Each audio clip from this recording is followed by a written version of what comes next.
Ако не знаех тези неща, и аз бих се отказал. но сега прогресът може да бъде Безкраен.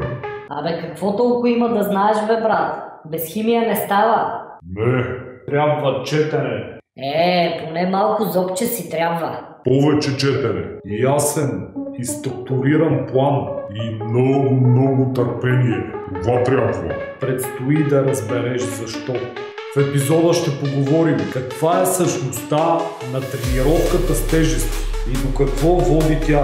Освен до това, разбира се, какво е хомеостаза на организма, какво е прогресивно натоварване и защо имаме нужда от него.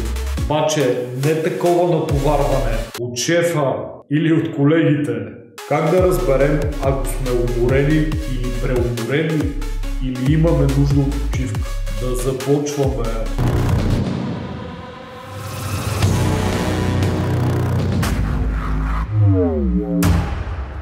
Ще обясня на разбираем език какво е тренировката с тежести. Това е съзнателно, микроскопично, мускулно увреждане.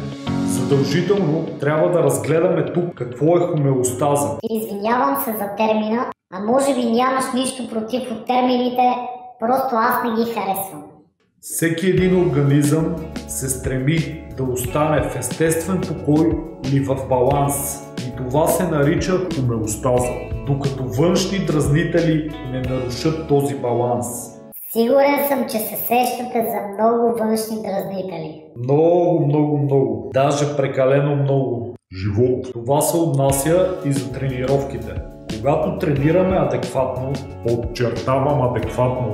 увреждаме мускула и изкарваме тялото си извън баланс. А след това Тялото се възстановява до естественото ниво на хомеостаза и освен това се свръхвъзстановява. сега е много важен момент. Чрез правилно планирани тренировки и възстановяване можем съзнателно да покачим естественото си ниво на хомеостаза и това да доведе до увеличаване на мускулната маса, подобряване на издръжливостта, повишаване на силата.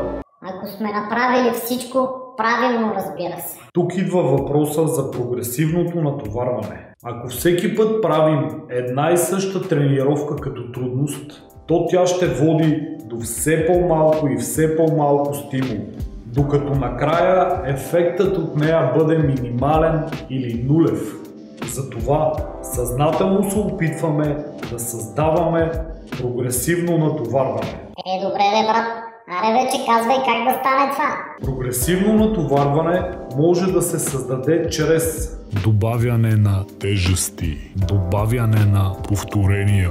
допълнителни серии, Тоест, обем, увеличаване, обхвата на движение. Намаляване на почивките между сериите. добавяне на допълнителен Тренировъчен ден. или добавяне на метод като читинг, Така нареченото мамене.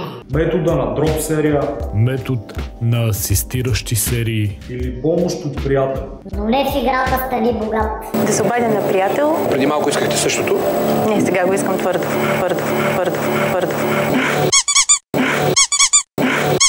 Няма нищо невъзможно. Стискам палци. Има много подобни такива методи. Въпросът е кой ще бъде най-подходящ за нас и за даденото упражнение. Но да запомним, че никога не добавяме много неща едновременно. Слагай още тежести, брат. Не, Дай още повторения, брат. не, Да чукнем по още една-две серии, тя, брат. не. Следващото важно нещо. Трябва да внимаваме за нежелания обратен ефект.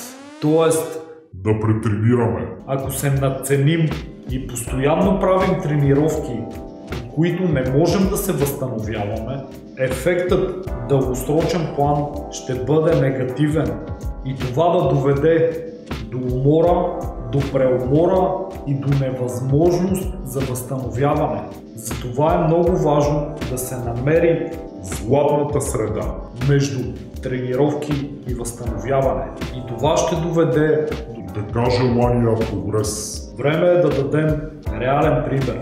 Тъмън се чудех, брат, кога ще почнеш пак с твоите обяснения.